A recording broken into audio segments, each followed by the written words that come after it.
Hoi there, it's Skyward Shield. Welcome to Football Talks. I have a new microphone, and I am joined by Bill. Say hello, Bill. Hey there, everyone! Oh my god. Yeah, bought a new gaming headset. It's temporary, but it'll do. And yeah, let's get that. Let's get straight into business. And normally, this is where we talk about the games that matter to us, but because of everything that happened, this is for once going to take priority over that for a bit. The first and biggest news, another star player was taken out to a possible season-ending injury. I say possible because they say he has a chance to return in the final week of the game, although it depends on how they are doing at that point in time. But Aaron Rodgers broke his collarbone akin to Tony Romo style, except this, unlike last time, this is on his throwing arm, so it is even worse than the other one.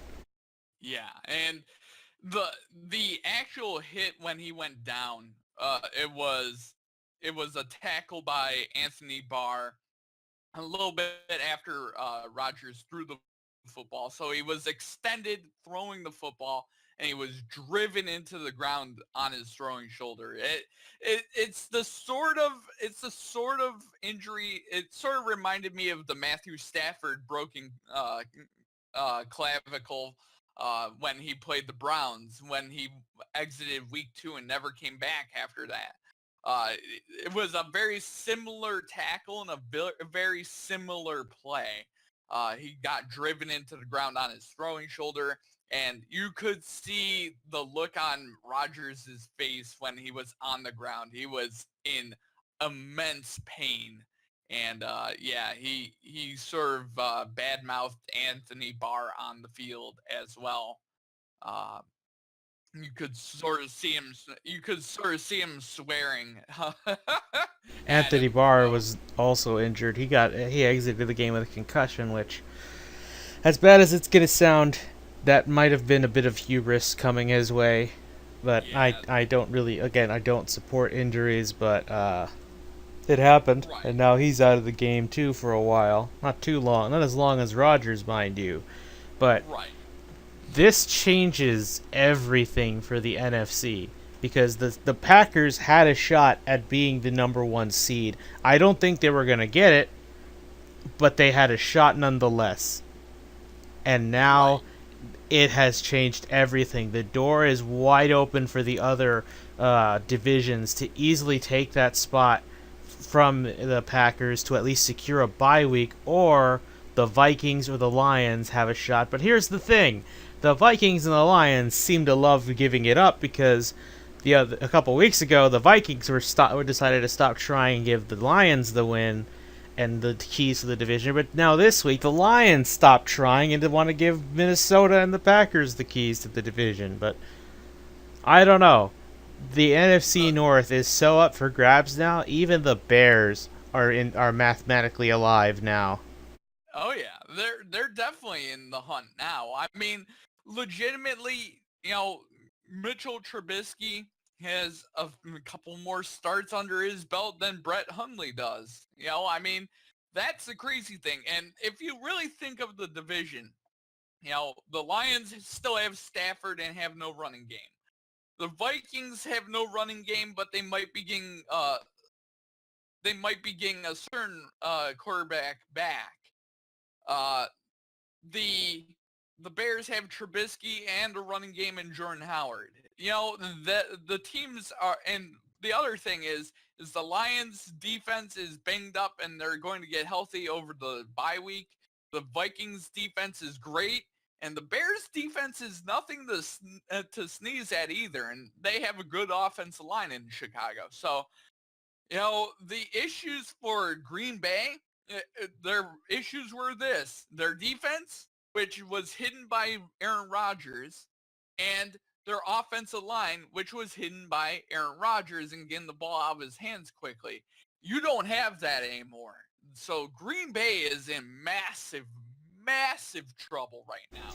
Yep. And here's the thing: I don't think this team is bad enough to just drop every game because they have a good enough lead for the division to maybe try and secure it. But I don't think they're going to have it because they still got to play the Vikings again, even if it is at home.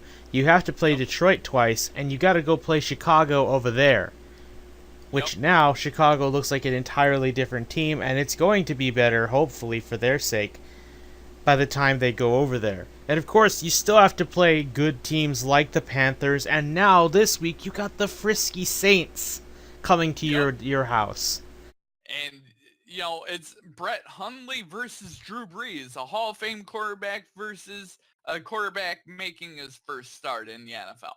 I mean, that is that's the issue that Green Bay has right now, and they need to seriously get a running game going because that's how they're going to win that's how they're going to win games. I almost said video games. Yep, and the thing you mentioned earlier, Teddy Bridgewater is coming back. He's back in practice now, and if he looks as good as he was back before he got hurt, well, now the Vikings may not even need Sam Bradford anymore.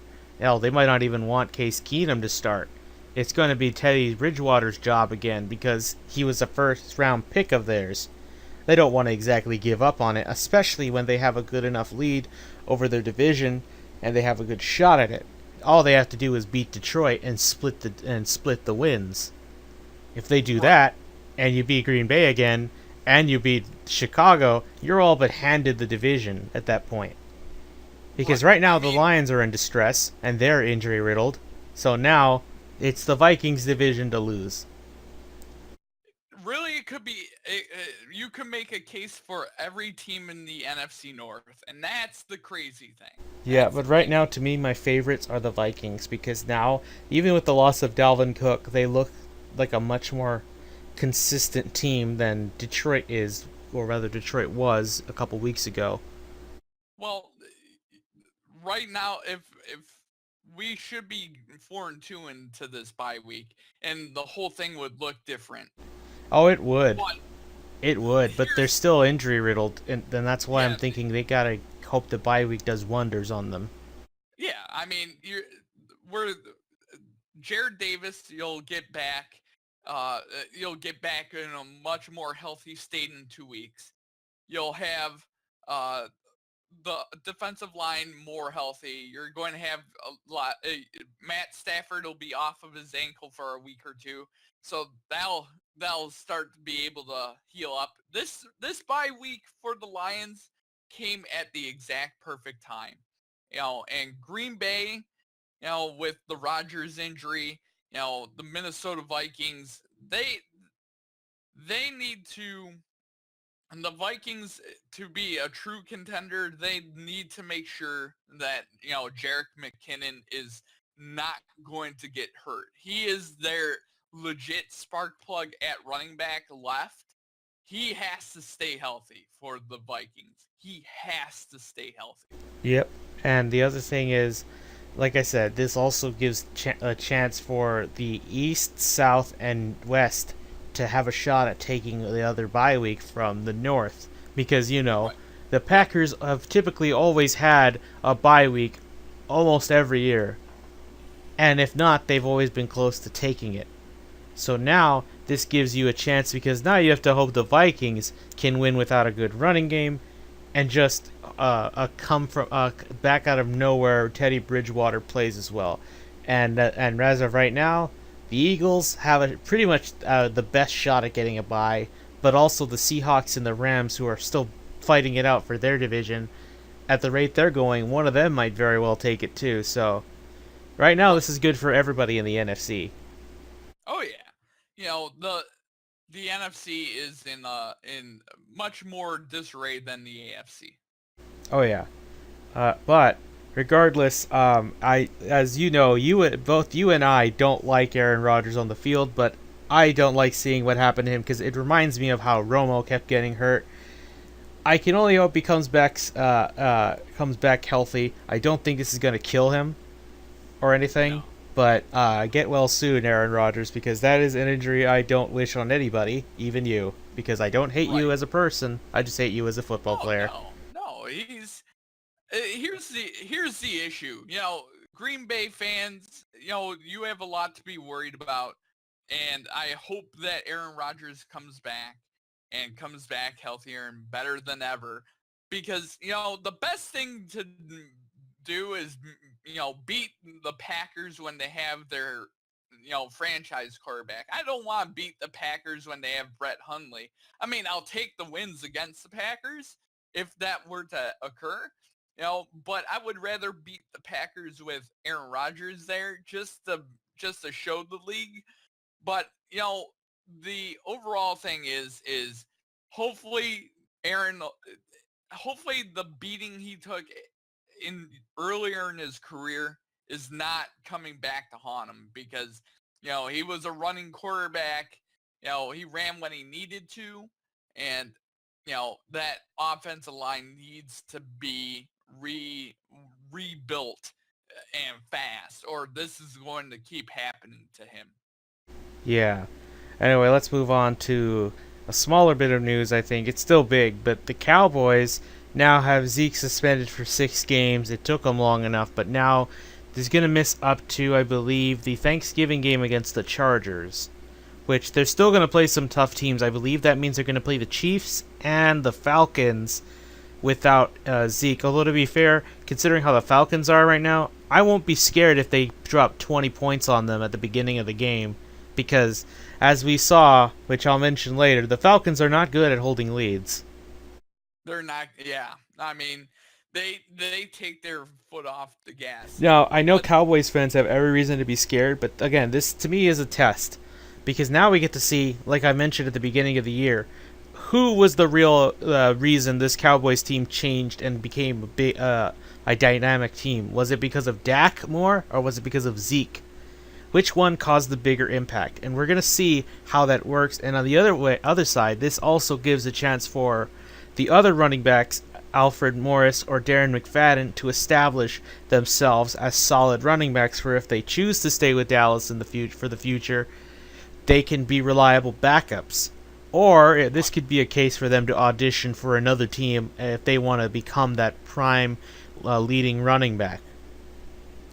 So this has just become an opportunity for the other two running backs to become good. And in my opinion, those two are no slouches for running backs.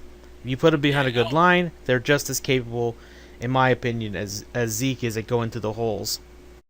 oh yeah, Alfred Morris is probably going to be the starter, most likely. Oh yeah, Darren McFadden's going to be a backup until he proves he's better. It's a similar situation to Lamar Miller and Deontay Foreman. Deontay Foreman, in theory, should be more talented, but he hasn't proven that he's better than Lamar Miller, and that's why Miller gets the start. I think it's a Right. situation, and plus, everyone still questions McFadden's arm ever since he hurt himself over grabbing his goddamn iPhone.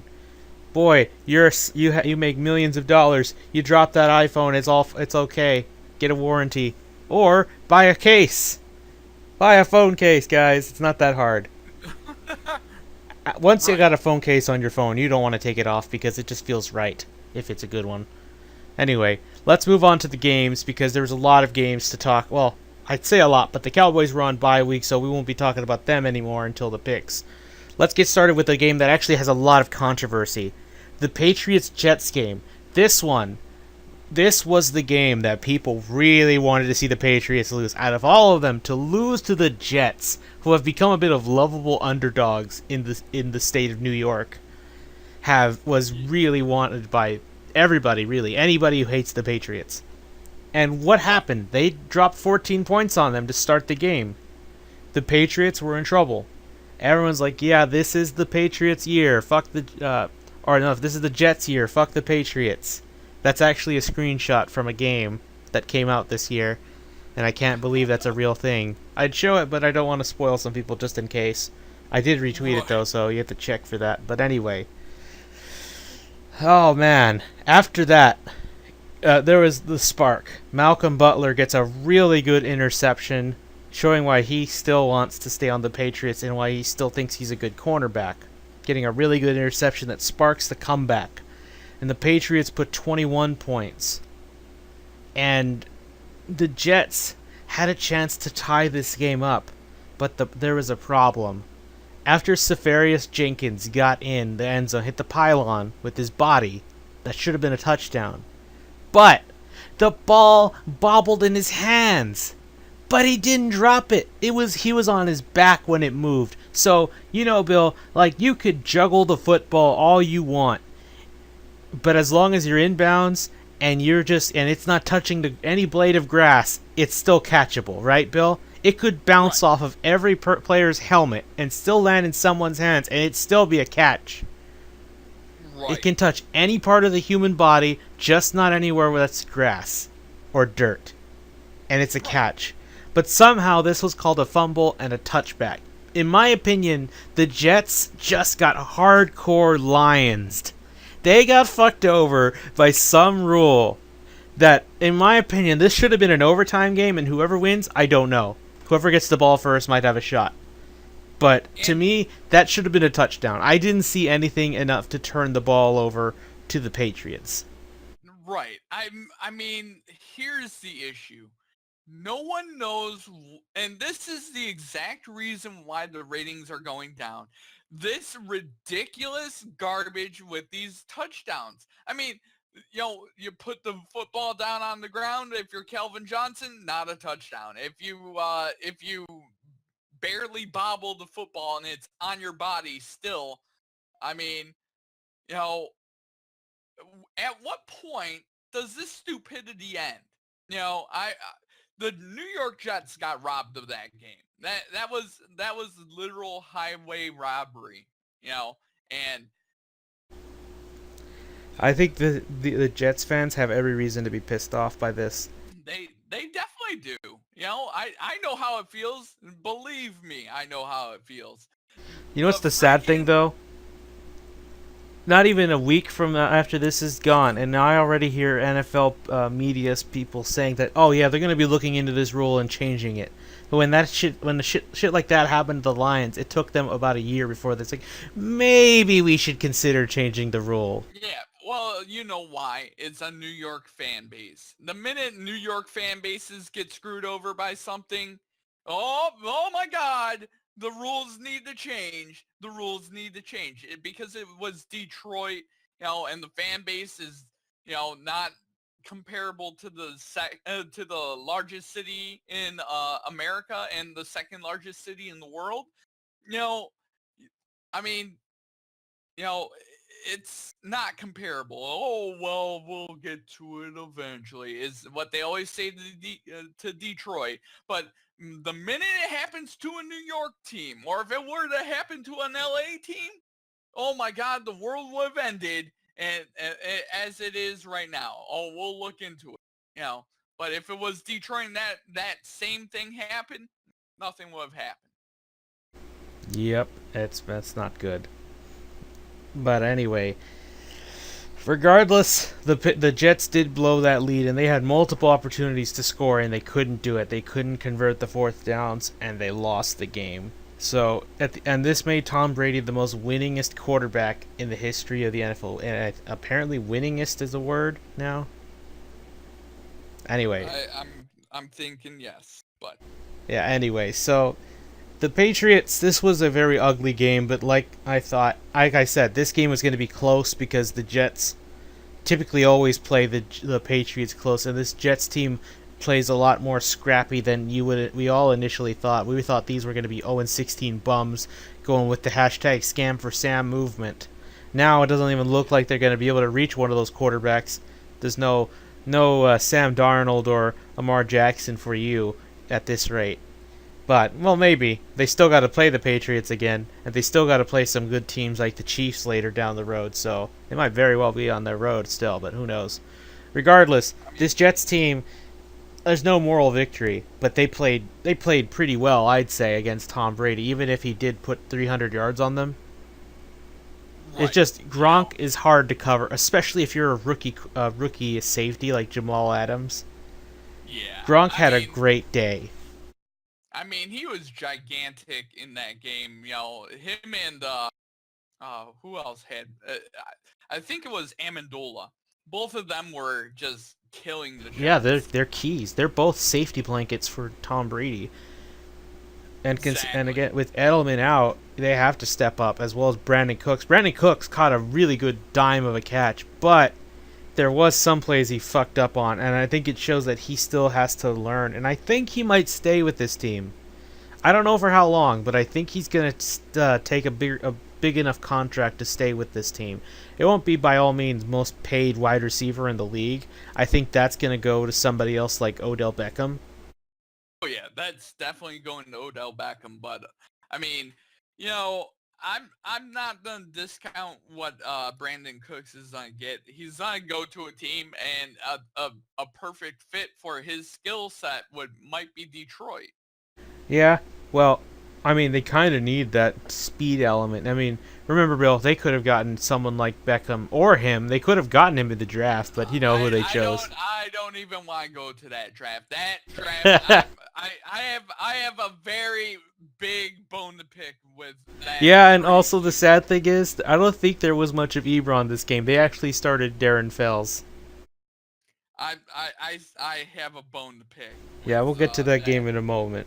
But Tom Yeah. Brady, once again, the GOAT. The only thing I say that's the other big kryptonite of the offense is that they cannot run the damn ball. I know the Jets have always been good at stuffing the run a bit, but geez, they really need There's to get something going. They really missed that guy. What's his name? Blunt. They no, not just Blunt. They really miss Blunt, obviously, but there was somebody else that they have on their roster who's hurt. Was it Burkhead? I think Uh, it's Burkhead.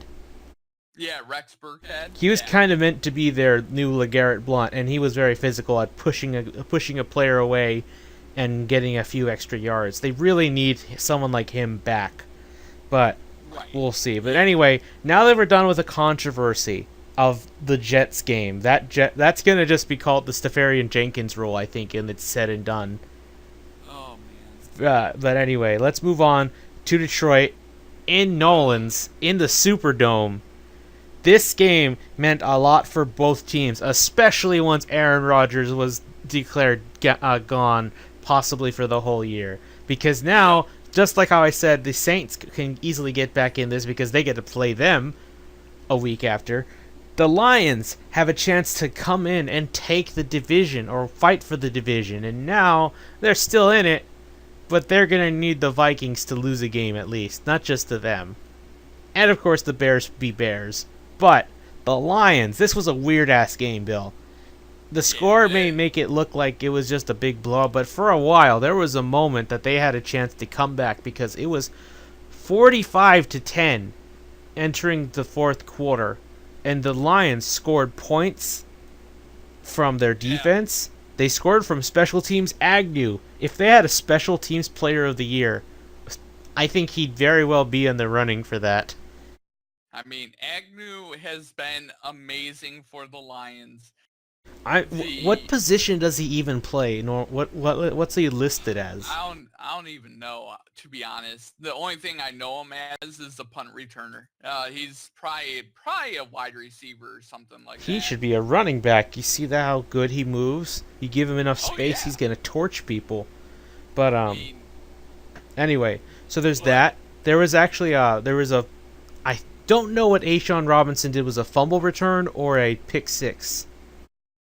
I think it was a pick. I think it was a pick, but Yeah, it might have well, been a fumble something like return. that. But yes, Mimi Big Boy over there got a good one. Ashawn Robinson, my boy, did very well that game. Although he did leave for a few drives, I noticed the team got injured a lot here. Yeah, But the whole game was just an injury riddled mess. yeah, Good mostly for the lord. Lions. I don't really know if the Saints lost anybody, but the Saints, to me, this was a bigger win for the Saints than it was a bigger loss for the Lions, because the Saints have come off a coming off a 2 game winning streak so far. They have a chance to go positive for the first time since what, 2013? Yeah, they're playing much better football, and they're not playing as bad, but you know, they have some issues. They let off the gas They on the did, Lions, and and that's the Lions came back because of it. And you I'm know, starting to think this is an NFC North or NFC South trend. it's it might be, but you know, that just proves something with the Lions. The Lions are never out of a game, no matter the score. And if you let them get back into the game, they're going to get back into the game. Credit to the New Orleans Saints for finally putting their foot down and ending that game and making it the score it was. But the Lions were coming, and they were coming for the lead. I mean, In a way, credit the to Drew defenses Brees. almost outscored their offenses for a time. Yeah, I mean, the issue with the Lions has been injuries on the offensive line, and in that game they started losing their corners and safeties like freaking Glover My Quinn. defensive Uh, player of the year nominee is already out for I don't know how long though.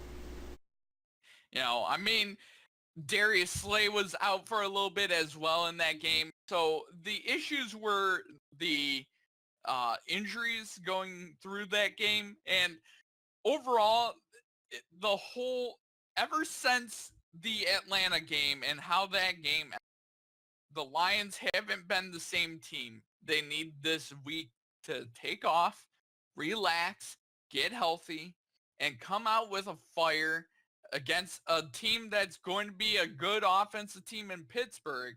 You know, that's you need to reestablish who you were.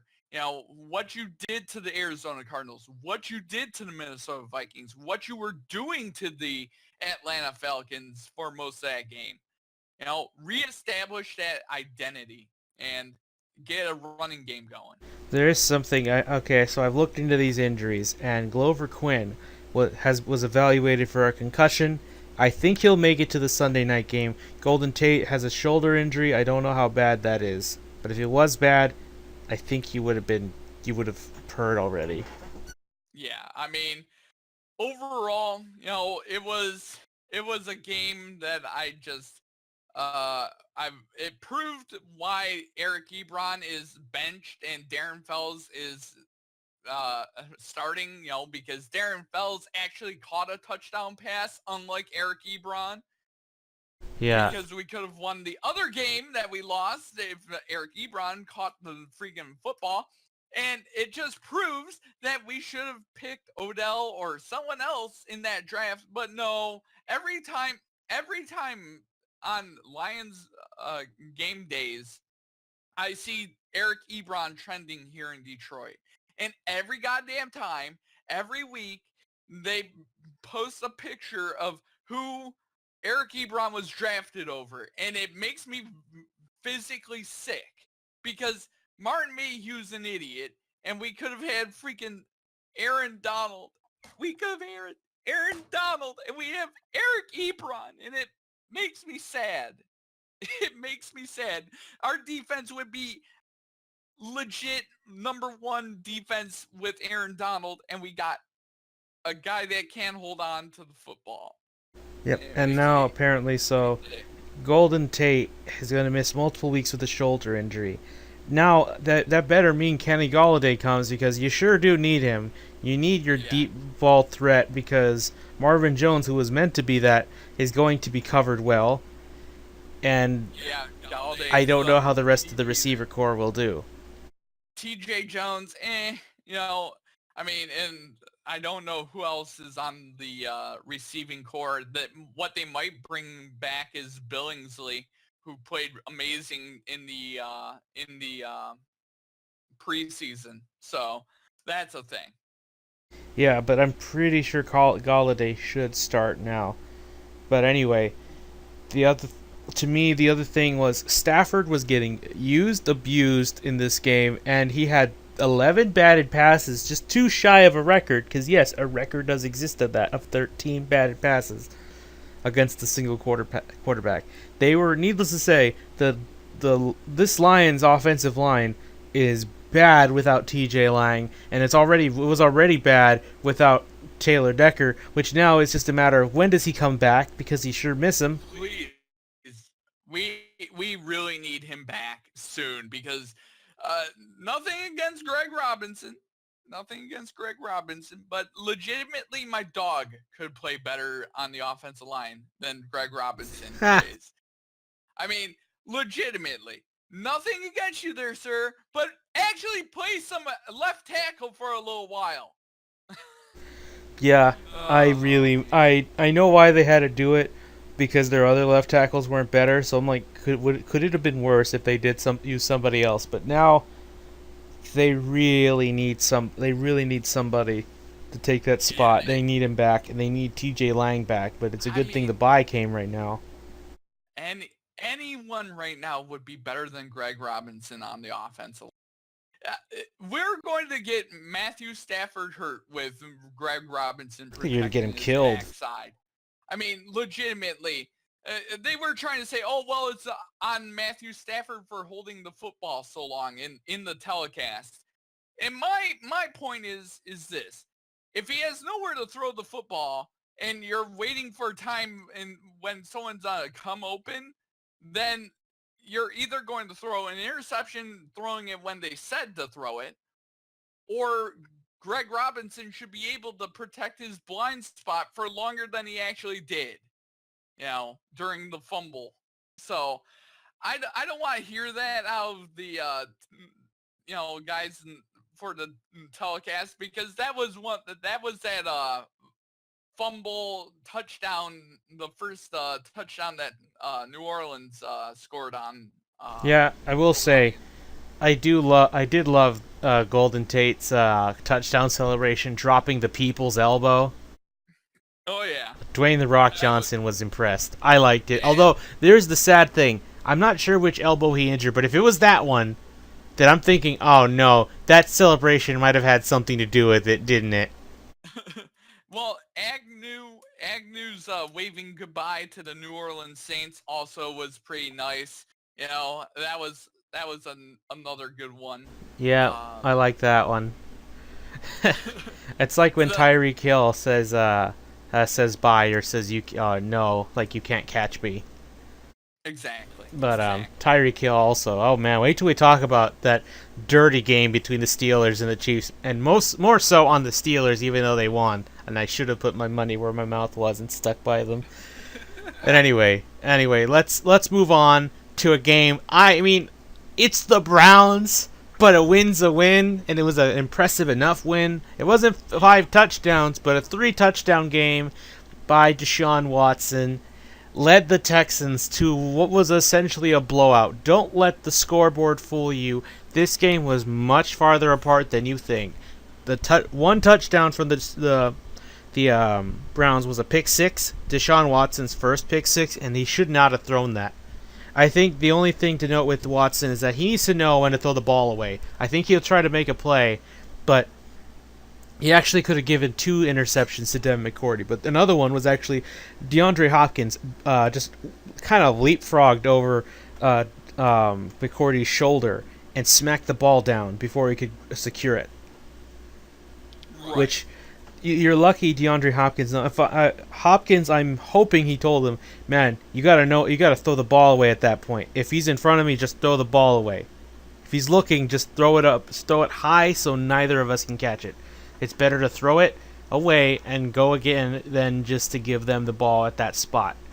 And then the other Right. one was in garbage time where it didn't matter. Right.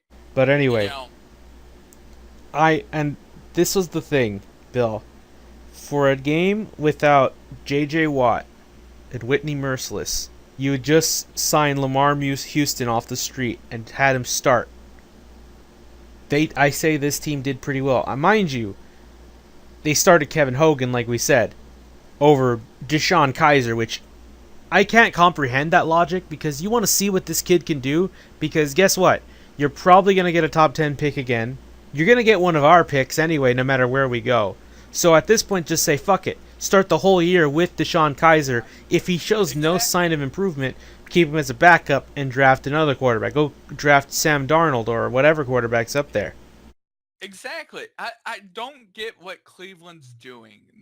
There's a reason why they're always 0-6 and always getting top 5 picks.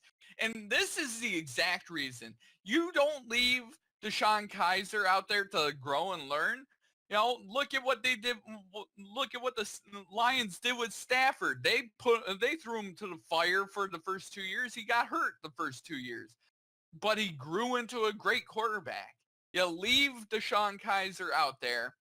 And if he's mentally strong, he'll get over these picks. He'll get over these losses. And if he's mentally not strong, then you don't have the right quarterback and get rid of him. You know, there's no middle ground here. You leave him out there, you let him struggle, you let the team grow around him, and worst comes to worst, you go 0-16 with a rookie quarterback, or you win a few games with the rookie quarterback. He gets his confidence, and You have a decision to next make at year that you could point. be 8-8, 9-7, and on the rise. They are consistently 0-6 because Deshaun Kaiser's not doing it. Time to go back to Kevin Hogan. And then Kevin Hogan's struggle for a few weeks, and then they'll be like, oh, time to go back to He Deshaun threw Kaiser. 3 interceptions and caused the safety. One of those interceptions was a pick six, so he gave up in total 9 points to the Texans. Yep. 9 of those points were scored by the defense. Now imagine if the Cleveland Browns are 0-9 after they start Kevin Hogan, and they're like, oh, we'll throw Deshaun Kaiser back out there, and then he goes and loses another 2 straight. So now everyone thinks, oh well, Deshaun Kaiser lost 11 games, and they just consistently barrage him There's a as the bet. starting quarterback. I'll give you the perfect analogy on why you shouldn't give up on a quarterback. Derek Carr, for the Raiders, started all games in his rookie season and lost 10 in a row before winning his last 4, and they stuck with him after that. Yep. Why not stick with the kid and see if there's anything? Because if you have a similar situation like that, you win your last 4 games, then you're at a crossroads. You're still going to have a high draft pick. What do? Do you go for another quarterback if one drops to you, or do you decide I'm going to stick with the kid because I liked what I saw? You need to keep him in there, otherwise you're going to lose your job. You might lose your job by the bye, but you should at least stick with him and tell the owners, like, we need to see what the kid can do, because if not, we'll just draft another quarterback, and this time we won't be stupid to give Carson Wentz or Deshaun Watson to our opponents. Yeah, you keep Kaiser, and you just move on. I've never understood this organization, and it's proven. Look at what Houston did with everything.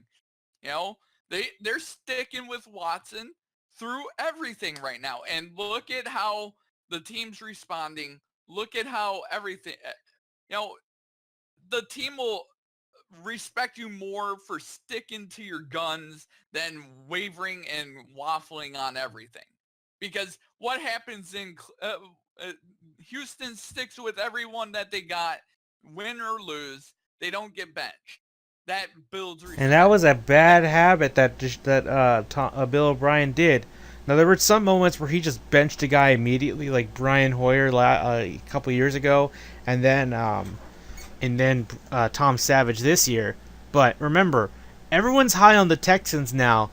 Some people have them as a top 10 team. I don't, because, like I said, you beat the Browns. Unless you blew them out 60-0, I'm not sold, because I'm not sure how the defense will do against a real offense. Right. So in my power rankings, I actually put them at 13 like I promised.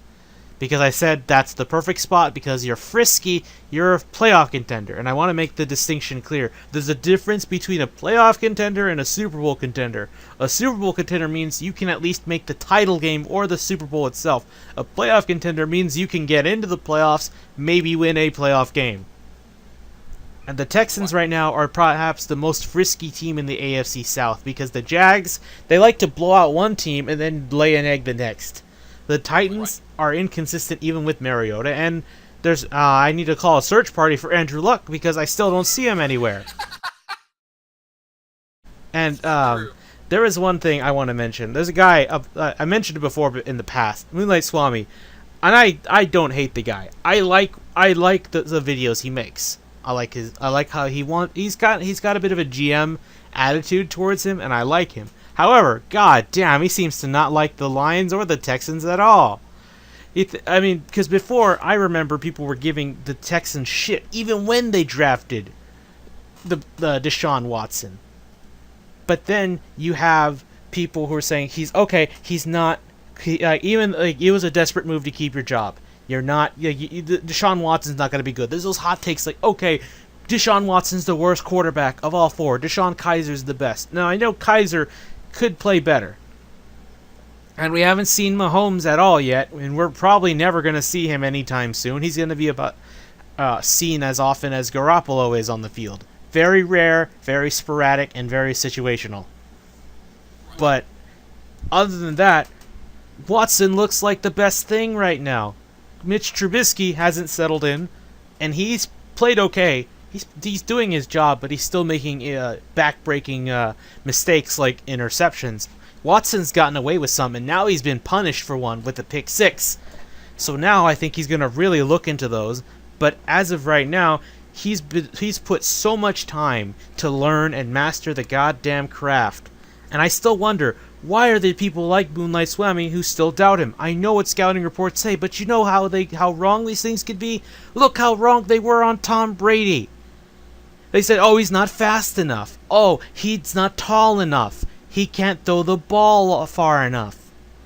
To me, that Right. doesn't mean And shit if you want to learn and you are accurate enough. To me, the things that matter to me most in a quarterback, aside from basic skills, obviously, the most important key is the willingness to learn, and the dedication and focus to the game. You don't want a as they partier like always, Manziel. yeah, as they always say, the intangibles, this stuff that you can't measure, is the most important things with quarterbacks. Look at Brady, his ability to lead, his ability to have ice in his veins and lead his team back from 28-3. You can't measure that with numbers or statistics, etc. It's a gut thing, and some quarterbacks have it and some don't. Like Matt Stafford has it. Aaron Rodgers has it. Tom Brady has it. Drew Brees has it. There's other quarterbacks out there that don't have it. Jay Cutler. Uh, Let me think. Ryan Uh, Tannehill. Ryan Tannehill. Ryan Fitzpatrick. They don't have it. You have the quarterbacks that have it, and you have the quarterbacks that don't have it. Another one that doesn't have it, Andy Dalton.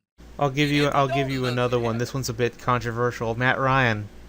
He's Yeah, given up more leads than any other quarterback right now that's active. yeah. I mean, overall, there's quarterbacks that have it and quarterbacks that don't. And the quarterbacks that have it tend to win, and the quarterbacks that don't tend to lose. And Deshaun Watson has it.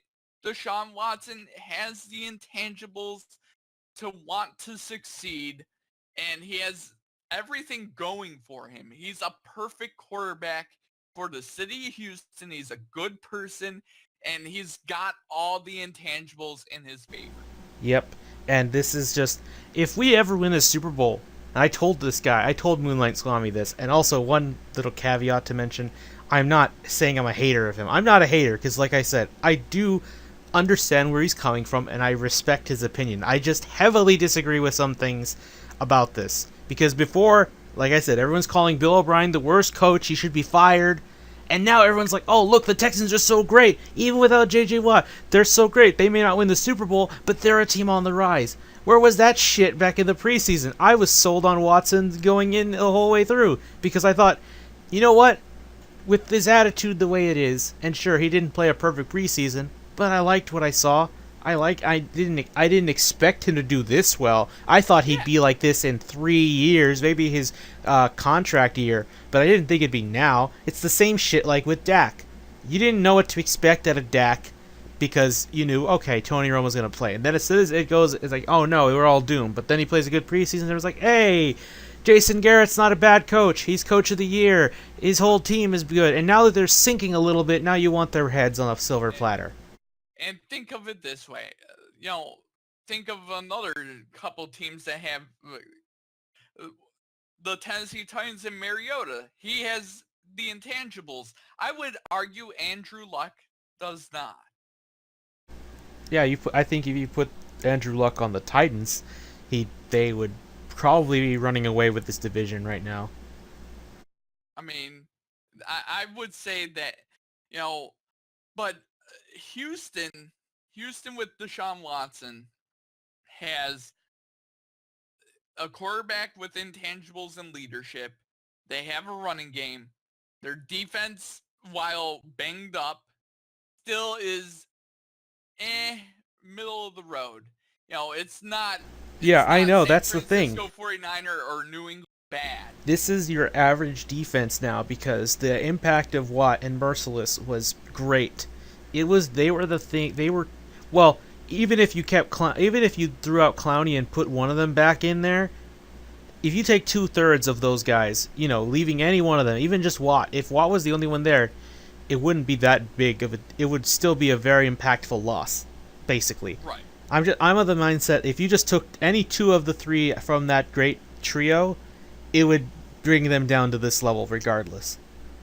Because now they're predictable, but now they are the definition of an average pass rush. The good thing I saw was that other players were stepping up in that game. But I want to mention that in a minute because the point I was going to make earlier about the whole thing about if we ever won a Super Bowl, and I know that this, and Moonlight Swami said, oh, it would just be with an all-right quarterback. I think he's above average. I don't know if he'll be elite like an Aaron Rodgers. I don't know.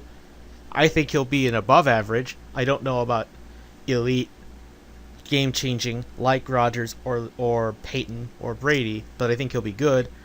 But if we ever win a Super Bowl with him one day, I'm thanking Cleveland. In fact, I would etch Cleveland in small letters on the bottom corner of the Lombardi Trophy because we have to thank Cleveland. They took Osweiler from us and his contract, and they gave us Watson. So to me, the city of Cleveland, if we ever do win something, you're as very much a part of our party, and you are welcome to our Super Bowl party as any other Houston Texans fan is. Maybe I'm jumping on that wagon a bit too soon. I know, but it's more of a joke. But yeah, if we ever win anything, it's thanks to them too. I mean, really, they should be. The poor Cleveland Browns had to face off against a quarterback that could have been theirs. And it should have been theirs, but they were stupid. Yeah, they. Overall, though, and one other thing is I want to just say, with the addition of Will Fuller to that offense with DeAndre now, they have a dynamic wide receiving core. They have a good running game. And just a year ago, Will Fuller looked like an early bust. And just Deshaun Watson, I would say just give him 4 years. Judge your quarterbacks after 4 years.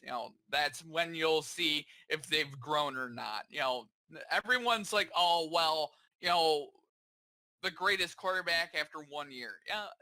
4 years. Give it 4 years. Look at RG3. He was great in year 1 and then burnt out. Oh, I don't want that happening to me, Bill.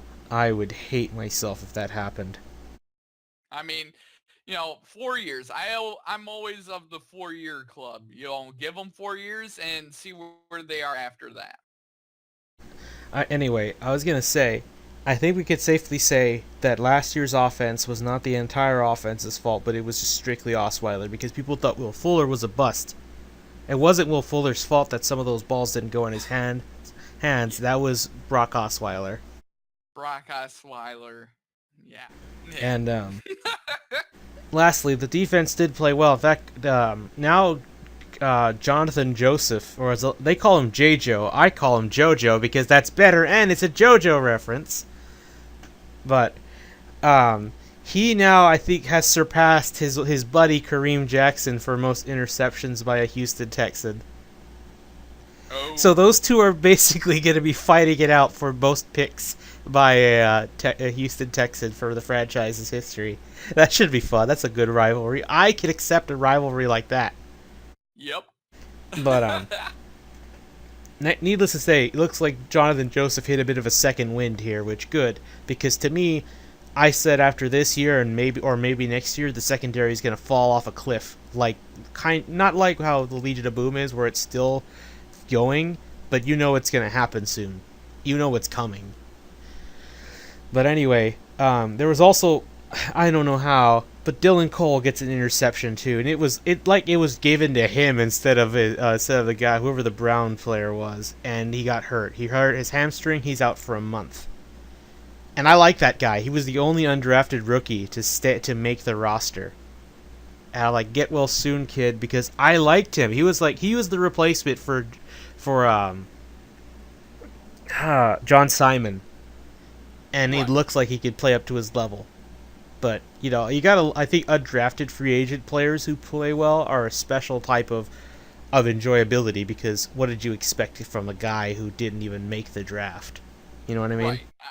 I mean, a lot of those players, they tend to have a huge chip on their shoulder, and then they come out and they become the big stars. Look at Terrell Davis, etc. Yep. Anyway, the Texans are also going into the bye, and they're gonna go play the Seahawks. That is going to be interesting because the Seahawks also were on bye, and now they've come back. And when we get to the picks, depending on how they do this week, may determine if I stay with the Seahawks or I play upset of the week next week and go with Houston. Because, Bill, is it that hard to say that the Texans are a top 10 offense right now? I think they're a top 10 offense. Yes. I think they're a top 10. I don't know if they're top 5, but I can definitely say top 10. And the last time I Definitely. saw this shit happen with a similar type of roster, that was when the Cowboys, back in Romo's last golden year, went and took care of business there. And that was a great game. Right. Now, I Yeah. want to see that happen with Houston, but we'll see. I need to see how the Seahawks do against the Giants, who are back a little bit back in business, I'd say. Right. Anyway, Yep. Bill, some games to note because week 6 was wacky. You and I split the picks, thankfully. Like, you got the Panthers or losing to the Eagles, and you got the Bears beating the Ravens. However, I got the Cardinals with Adrian Peterson going over 100 yards, Yeah, um, out of nowhere. going to beat the Buccaneers. Almost let them back in. The Cardinals were choking on that lead almost as much as the Saints were. And then Right. and then the Rams, my favorite team to watch this year. They they took care of business. They beat the Jags on special teams. And I know somebody's like, "Oh, you only won on special teams." Bitch, please. Special teams can matter. It can matter. I would never dismiss the importance of special teams. Have you seen how many teams have lost games on because they muffed a punt? Remember that Patriots comeback against the Broncos in their own place back when, I think it was the year before Peyton Manning went to the Super Bowl. Or no, it was that year. You know what I'm talking about, Bill? It was a Sunday night Yeah. football game. The Yep. Broncos dropped over 3 touchdowns on the Patriots in the first half, and the Patriots just came back, tied the game, and I think it went to overtime. But the reason why they won was because Wes Welker muffed a punt. Right. Yeah. And it's like, if you tell me special teams never matters, I only need to refer to you to that game, Oh yeah. or the Music City Miracle, or the muff punt, or the blocked field goal for the Ravens to beat the Browns. Or, I could go on. Or the wide left game. Oh yeah, special teams matters, guys. Oh yes, and field goals matter too. Those are special teams. Yep. Even though the wide offense left gets game. credit for it, it's still a special teams play. If the wide left game never happens, the Buffalo Bills could have won 4 straight Super Bowls. Very possible. Yeah. Also, the wide left for the Vikings. It would have been the Vikings going to Yep. Carolina, I believe. Yep. That might have been a Yep, better game, if you ask me. The Minnesota Vikings would have played in '98 the Denver Broncos as well. They missed the field goal as well, and the Atlanta Falcons got in and got absolutely blown out by the Denver Broncos. Rip the dirty bird. Anyway, so there was other games to mention, like the Washington football team. Kirk Cousins got to survey his team, his future team in the San Francisco 49ers. And the 49ers, I know they're also 0-6, but to me, they, out of all the teams back, a couple weeks ago we had 4 0-4 teams. They were the team, in my opinion, that didn't deserve that. Because they Right. play a lot better. I know losses are still losses, but they played a lot better than the teams that have somehow got their wins and got out of the basement.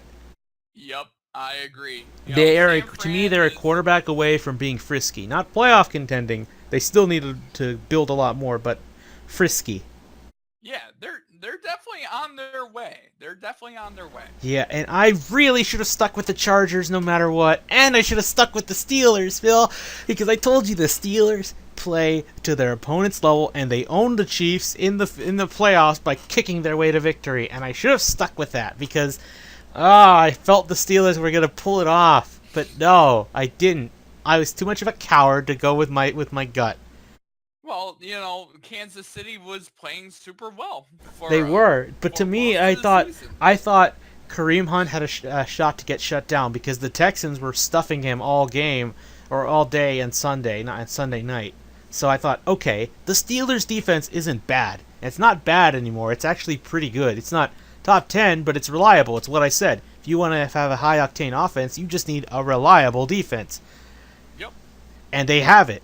The Steelers have a Super Bowl formula. They just need to execute it. And they did, kind of. This game could have been much more of a blowout, but the Steelers kept letting the Chiefs back in. They made the stops, and of course, there was that very great Antonio Brown touchdown, the circus catch. That was, Yep. to me, that might be a Play of the Year nominee, even going up there with Larry Fitzgerald's circus catch. Yeah, I mean, that one was really great. Although, I not to give too much credit to the Steelers, because dirty plays, two or three people hit Tyreek Hill, knocking him out. He did not, he looked like he was. I wouldn't say high is not the right word, but he did not look like he was all there. Like he was not in the game, or he wasn't even in this world anymore. Because, jeez, he looked on the verge of going knocked out unconscious. Yeah, he looked unsteady. He definitely did. Yeah, and then of course this hit, which somehow doesn't lead to anything right now. Mike Mitchell, after Alex Smith throws the ball, he goes at him low from his hip, and I'm thinking, how the fuck does this not get a suspension? Because I would guarantee you, if Vontez Burfict, he did that shit, now he'd be taken out for the year. Yeah, if that was Ndamukong Suh with the Lions, he would have been suspended, like that. Yeah, but because this is not unfamiliar. Any Steelers fan or viewer who has to watch them all the time can tell you Mitchell does this shit all the time.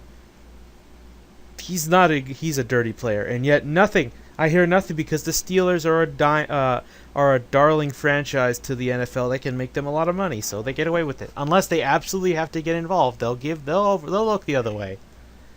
Right. It's horrible. It's horrible. But also, Bill, the last game before we go on. Oh, Falcons. Have you not learned from the Super Bowl? It was 28-3 not enough? Now you would have shut them out. And you let them come back from a 17-0 lead, and you choke that, giving them 20 unanswered points and losing the game. Against a team that couldn't score any points. Though against the worst offense too. You couldn't make this up. Yep. How? It takes a special franchise to choke this hard. Yeah. All right, so biggest chokers of last year now. The nominees are the Falcons and the Indians, and I don't know who deserves it more right now. Well, I mean, both choked this year as well, multiple times. Yep, they blew it. So it's difficult, but Hey, Bill. I don't know how you choke a 17-point lead to a team that can't score any points. But Bill, at least Cleveland still has LeBron. Yeah. Until he goes to the Lakers. But anyway, Bill, are you ready for the picks? Indeed. Start us off with Thursday night. The Thursday night game, the Kansas City Chiefs at the Oakland Raiders. Okay, so the Raiders signed Navarro Bowman, but the Raiders still don't look that good. The Chiefs are angry. I'm going to go with the Chiefs. Agreed. I've got Kansas City. I won't be surprised if the Raiders pull this one out of their ass, though. I mean, because the Chiefs, possible. there's something to note. They don't have Charkendrick West. Kareem Hunt was shut down last week, and you know they're going to try and stop him again. And Tyreek Hill's out with a concussion. There's no way he's going to get out of concussion protocol in just 3 days. Nope. So this will be a little closer than we'd think. Hope maybe I'm hoping the Raiders win. Right. All right. So the Sunday games, the 1 o'clock games, the Tampa Bay Buccaneers at the Buffalo Bills. I'm going with Buffalo. I know their offense, at least that's not running, is not that good, but I think it'll do enough to edge out the Buccaneers, who just can't stop anyone, and they can't do anything against a solid enough defense. I've got Tampa Bay. I think they'll turn it around. I really do. Was this upset of the week or no? You could consider it an upset, I guess. Yeah. Next up, the Baltimore Ravens at the Minnesota Vikings. The Purple Bowl. I love this game. I would have. There's no Teddy Bridgewater yet. He's only just started practicing, so I don't think you'll see him until after their bye week, maybe, and if they lose a game. But I think the Vikings, the Purple People Eaters, will eat some Purple Bird. I got the Vikings as well. They're gonna suffocate that offense. Next up, the New York Jets at the Miami Dolphins. Oh, this one's a bit of a toss-up for me. I'm just gonna go with the Dolphins for the sheer fact they're at home. I agree. I think this is gonna be a close game. Both teams are not to be able to score many points. I got the Dolphins just barely beating the Jets, even though I think Cutler's gonna throw 4 interceptions. Next up, the Arizona Cardinals at the Los Angeles Rams. Oh, this is the London game. I'm gonna go with the Rams. The Rams are so good right now, and I know the Cardinals got Adrian Peterson and look good too, but I trust this Rams defense because the Rams always play the Cardinals close. It's like they have their number two just as much as the Seahawks. I'm going with the LA Rams. I'm going with the LA Rams. Jared Goff is the real deal. They have Gurley. They have Cooper Kupp. They have an offense now, and that's gonna be scary. I got the Rams. Next up, the Jacksonville Jaguars at the Indianapolis Colts. I want to call this upset of the week, but I'm not sure. I'm going to go with the Colts. Why? Ooh. Why? That offense showed me something. They can play, they can hang, and the Jaguars, I know their defense is good, but something tells me, I just feel it in them. They're going to derp this game hard to the Colts before going into the bye. And I've got the Jacksonville Jaguars. They're them play hard. They have Jalen Ramsey and Boye, and Brissett is on play against a really tough secondary. So I just gotta go with Jacksonville. It's gonna be a close game though. Next up, the New Orleans Saints at the Green Bay Packers. Okay, this one technically could be considered upset, but no Aaron Rodgers. How are you not going with the Saints as the easy favorite? Yep. I got the Saints blowing out the Packers. Yeah, You know, under any other situation, this would be blasphemy to pick the Saints against the Packers over there. But I think this is the one exception you can get away with it. yep. Next up, the Carolina Panthers at the Chicago Bears. I'm going with Carolina. They're going to dab on the lovers and dab on the haters because the Bears, sure, you got a good rookie, but I think the Panthers are going to bring him back home and show him he has a long way to go before he's a good quarterback. And they'll have Kuechly as well. I also have the Panthers. Oh, he's coming back. it'll That's good be- for him. It'll be a close game as well, but I think Carolina's just got a lot better team. Next up, the Tennessee Titans at the Cleveland Browns. All right, Titans, you can establish a winning streak, and it starts today. I think the Titans will beat the Browns because the Titans have always had the Browns never, save for when Hoyer was there 5 years ago.